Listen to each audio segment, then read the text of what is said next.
It's time for Tread on Sports. 60 minutes of highlights from recent Lobo games, plus coaches' comments and player reactions. If there's time, we'll touch on local high school events and even have some comments on professional sports and teams of interest to New Mexico sports fans. Tread on Sports is an original production of Dana TV in cooperation with ProView Sports Channel 26. And now, here's Tread, your host for Tread on Sports.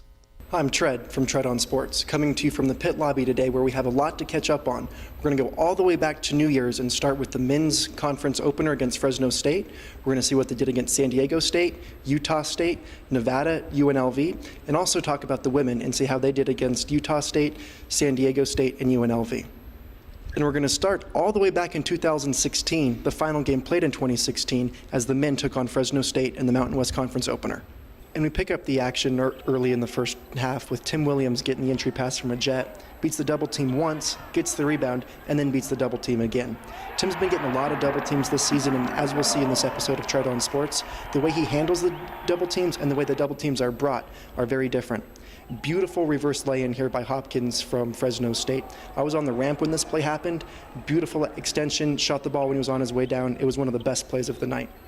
And as we saw here, Tim, they fake the double team, bluff back out. He's patient, he waits, and he's going to spin and hit a beautiful jumper from the block over his left shoulder. As the Lobos come back down the floor, we see some great interior passing from Elijah Brown to Connor McDougal for the dunk. Fresno State would struggle to get much going in the first half, besides hitting that three in front of the windmill that was Xavier Adams.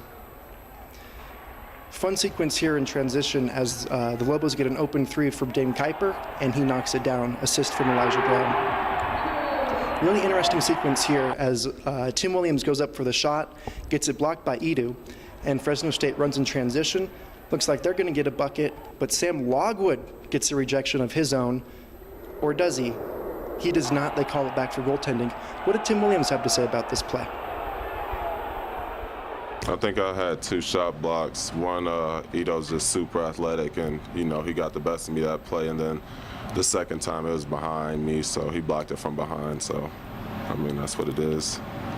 But, they're going to kill me, I feel, every night. I see a lot of double teams, so, it is what it is. And we see the second block here, just as Tim was talking about, beats his guy, and Edu got him from behind. And at the half, it was Dane Kuiper leading the Lobos with 10 points. Tim Williams had 9 points and 6 rebounds. Elijah Brown struggled in the first half, only going 1 of 6 from the field. And early in the second half, Jalen Harris tries the alley-oop to a jet that doesn't go, but Tim Williams is able to come in and clean it up and get the easy 2 points. Interesting moment here later in the half that brought up some conversation in the stands. Is that a technical? You're not supposed to hang on the rim. I didn't think it was an issue as he was clearly not trying to injure Tim Williams, but someone else said he was trying to avoid the foul. What do you think? We're going to look at that once more again in real time. Send your tweets to @TreadOnSports and let me know if you think this should have been called.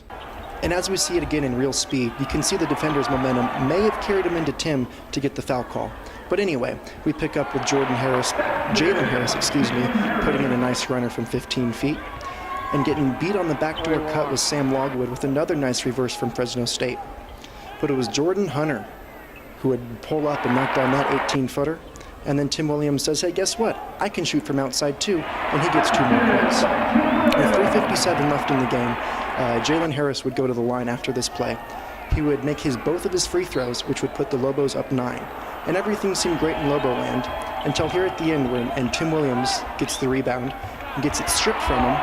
And Fresno State puts up 4 points in 4 seconds to make it a 3-point game. Now the Lobos really have to take care of the ball here as Fresno State still has a chance to come back and win this game. They get the ball inbounded to Brown, who makes a great move to beat the double team, and he gets fouled, makes the free throws, and ices the game as the Lobos win 78-73.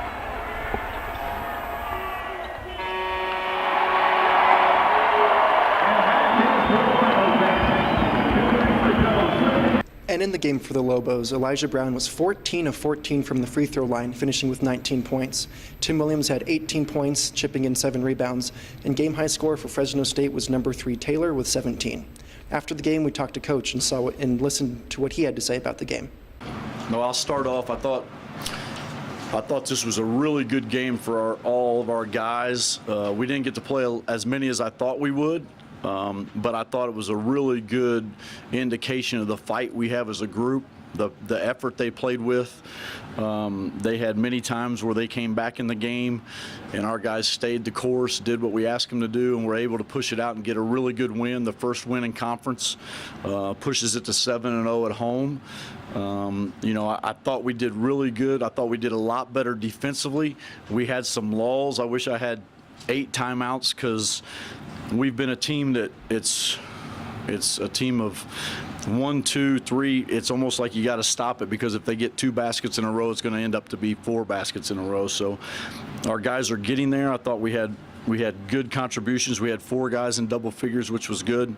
I thought we needed to get a little bit more assists than we did, but we were going to the hole and getting to the line. That's one of our bread and butters, getting to the line, making some shots, free throws. Elijah was big at the end. Jordan Hunter gave us valuable minutes tonight, and I thought O was back to O. I thought O played really, really well. So all in all, really pleased, especially after the bad performance at Arizona. We got beat by a really, really good team that kind of put it on us. So I was really glad to get back on the floor, back home to play, and I thought our guys showed a lot of fight, a lot of resiliency, and they grew over Christmas break. So we're excited with our first win, and then we'll start preparing for the next one tonight. With the 2-0 start in Mountain West Conference play, the Lobos would head to Utah State. This was one of the more competitive games UNM has been in all year. There were 8 ties and 15 lead changes. However, the final lead change didn't go the Lobos' way, as Utah State finished the game on had a 16-5 run late in the game and held the Lobos off by knocking down all of their free throws and pulled out the win 79-75. During the game, Elijah Brown finally broke out, going 3 of 5 from three-point land, a place he has really struggled from shooting this year. But he only played 15 minutes as he was in foul trouble most of the game. Tim Williams had a huge night as he went for 30 points on an efficient 13 of 18 shooting. Also impressive were Utah State's Jalen Moore, who filled up the stat sheet with 20 points, 7 rebounds, and 5 assists. Also, Colby McEwen scored 16 of his 18 points in the second half to help put the Lobos away. And add injury to insult, the Lobos lost Xavier Adams during the game. He went down with a knee injury in the first half and didn't return. We learned afterwards that he's going to miss the remainder of the season with a torn ACL. This is a big loss for the Lobos, as his depth and athleticism on the wing has been a huge asset for the Lobos, and not having that can really affect what they do defensively going down the stretch.